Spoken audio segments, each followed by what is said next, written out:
bom dia, pessoal. Hoje, dia 10 de fevereiro, e mais um Podtex ASBZ. Temas interessantes hoje. Temos parcelamento de débito em 60 meses, anúncio da Receita Federal recente. ICMS na transferência DC49, um tema que vai durar ainda um bom tempo, que a gente vai ter que falar muito sobre ele.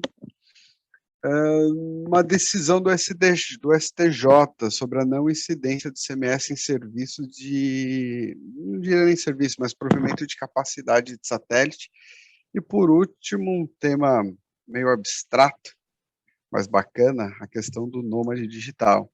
E comigo, Carol Bonomi e Dani Armelin. Bom dia, meninas, tudo bem? Bom dia, prazer estar aqui novamente. Vamos lá. E aí, Carol, vamos falar um pouquinho de parcelamento? Parcelamento pode ser bom esse ano, né? Ano de eleição, Copa, tá todo mundo um pouco apreensivo, né, para ver como que vai ser isso daí. Então, nunca é demais. Tudo bem que é só mais um, né? Eu brinco, nós já tivemos a oportunidade de falar em alguma dessas nossas gravações, que eu acho que é o 30º, eu não lembro, 20º parcelamento dos últimos 20 anos, é um número absurdo. Então, é o crediário com a Receita, né? Conta aí pra gente.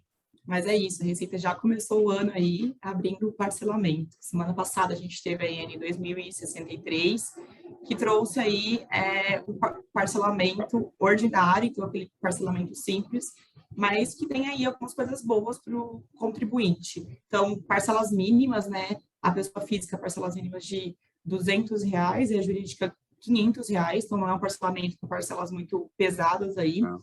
Uma coisa legal também é que você pode unir vários tipos de dívidas tributárias, então, né, se você tiver dívidas de tributos diferentes, você pode fazer nesse parcelamento de uma forma só, e você pode reparcelar aquilo que você tinha no passado e parou de pagar, saiu.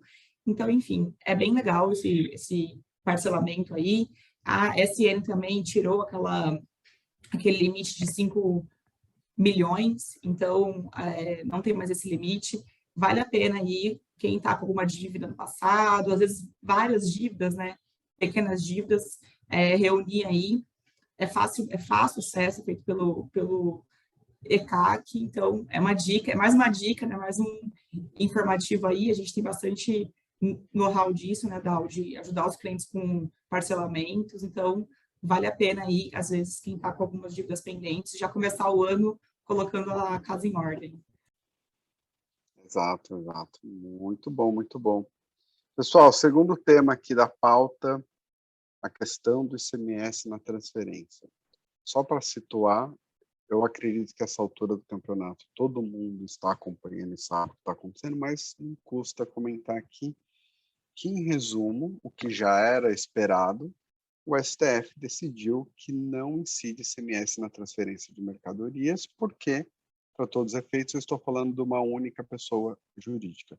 Já o entendimento do STJ de muitos anos, eu acredito que mais de 20, talvez, mas fato é que, na prática, as empresas continuavam tributando, porque, obviamente, eu não tinha uma decisão ainda definitiva aqui do STF, e essa tributação ela não era ruim para as empresas, porque é um mecanismo de você conseguir transferir o crédito de um estado para o outro, porque a partir do momento que eu faço uma operação de transferência de São Paulo para Minas Gerais, por exemplo, eu vou destacar um ICMS que pode ser de 4% ou de 12%, que vai ser um crédito dentro daquele estabelecimento para abater do ICMS devido na operação de venda da mercadoria. Esse eu diria que é o principal mecanismo que permitia um pouco você mandar o crédito para outro estado, para que você não ficasse com crédito de um lado e débito do outro. Existiam alguns outros motivos, como benefício fiscal, mas para a gente não entrar tanto aqui.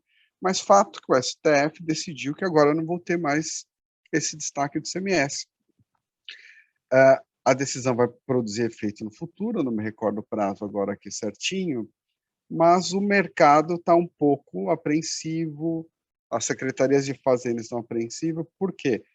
O que eu vou fazer com o crédito? Porque o crédito está de um lado e o débito está do outro, né?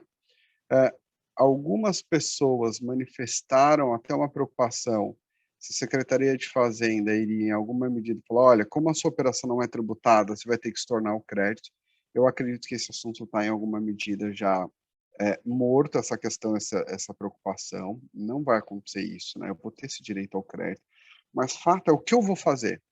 Isso não está claro para ninguém. O STF também está pensando um pouco como acomodar. Tem uma série de pessoas discutindo sobre o assunto, mas fato, e isso que é importante saber, nós não temos uma decisão clara e concreta. O que eu particularmente acredito é que, em alguma medida, eu vou criar algum sistema de compensação, né?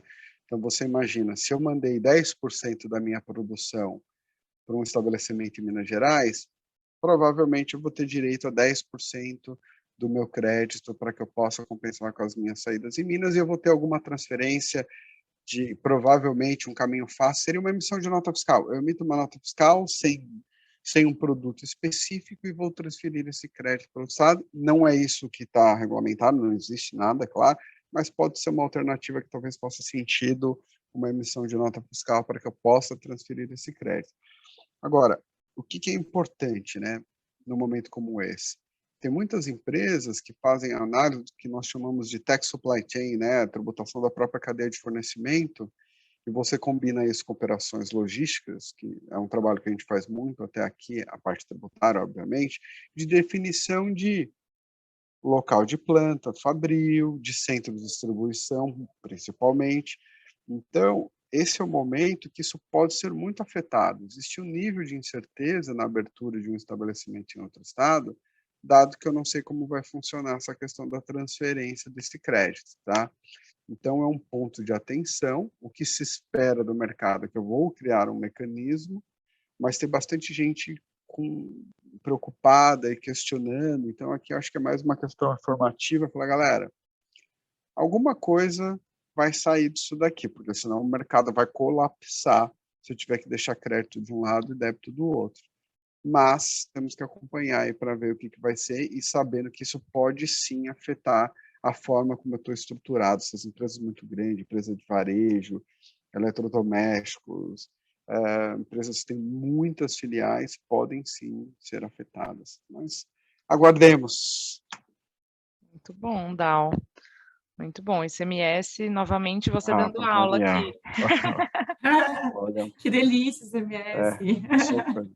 Eu falo, eu sempre brinco, né, que para você gostar para quem gosta de ICMS em alguma medida, você tem que ser um pouco masoquista, porque é o tributo que mais te maltrata no dia a dia, quando você pensa esse monte de estado, publicação, diferenças de regras, mas...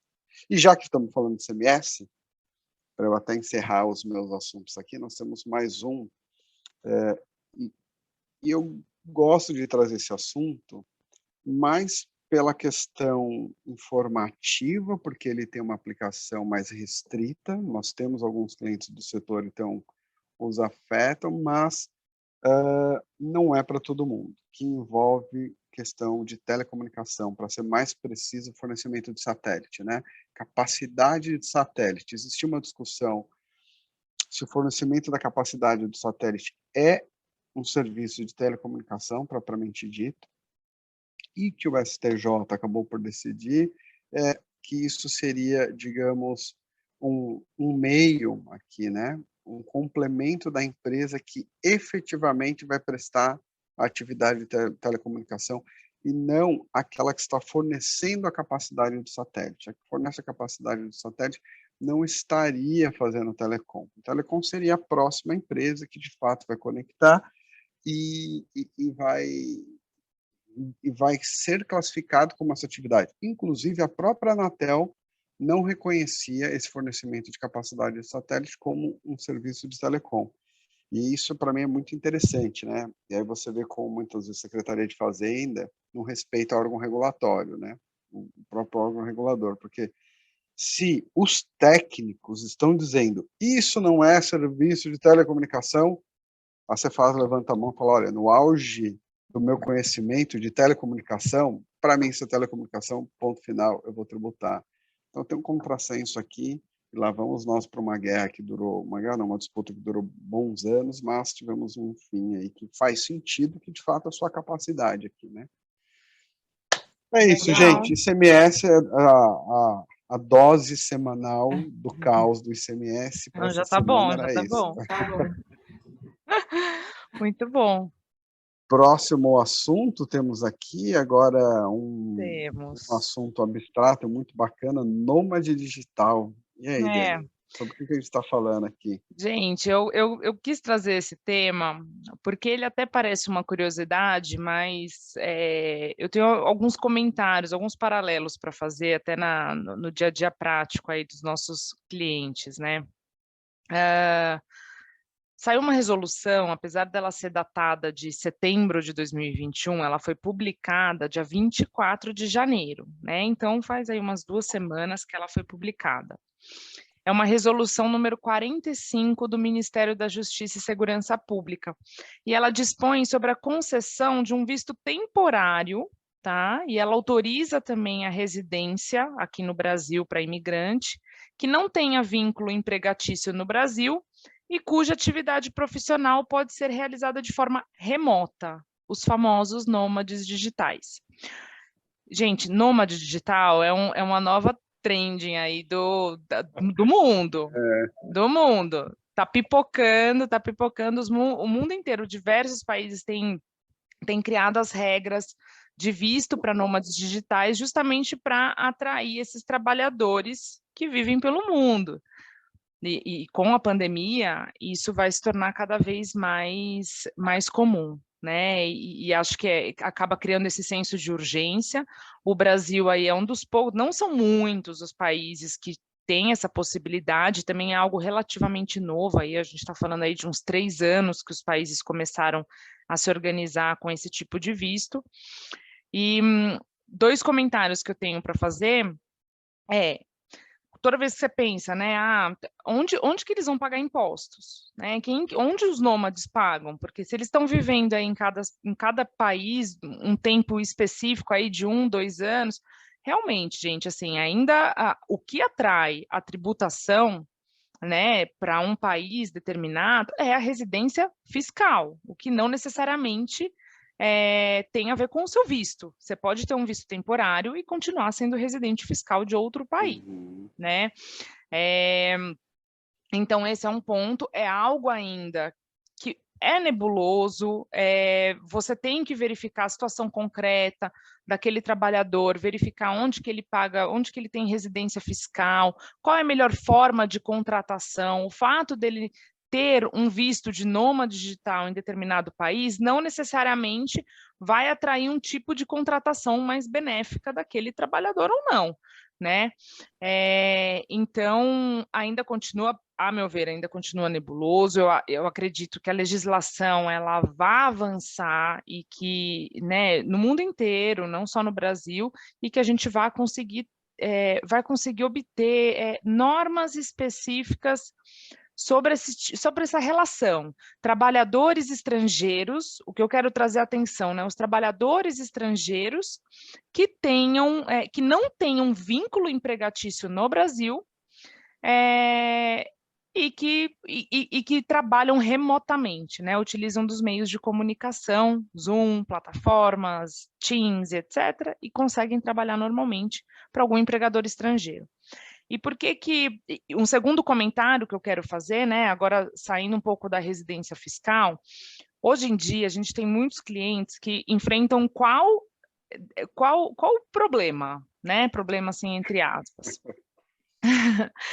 É o famoso escolher a sua batalha, né? Você olha para um lado, tem um gigante e no outro um dragão. Você fala assim, eu vou escolher para qual caminho eu vou. Não, exato. E assim, e nesse caso de você querer contratar trabalhadores estrangeiros, é complexo, não é uma decisão fácil. Obviamente tem soluções, você tem formatos para fazer esse tipo de contratação, mas o que a gente enfrenta muito é que os clientes chegam e falam, olha, principalmente aqueles de tecnologia, né? É muito comum você ter desenvolvedores de software ao redor do mundo. Então, eu quero contratar desenvolvedores de software. No Brasil, a mão de obra está muito cara. Eu quero contratar em outros países, na América Latina, na Ásia, onde quer que seja. E quando a gente recebe essa pergunta, a gente enfrenta qual é o melhor modelo para você fazer esse tipo de contratação. E curiosamente, tem empresas que ainda questionam, eu posso contratar CLT, esse profissional? E aí você começa a enfrentar questões de visto, qual é o tipo de visto, a pessoa tem ou não CPF no Brasil, isso até, você tem inviabilidades práticas até, né, de você fazer algum registro em alguma obrigação acessória, então você começa a enfrentar uma série de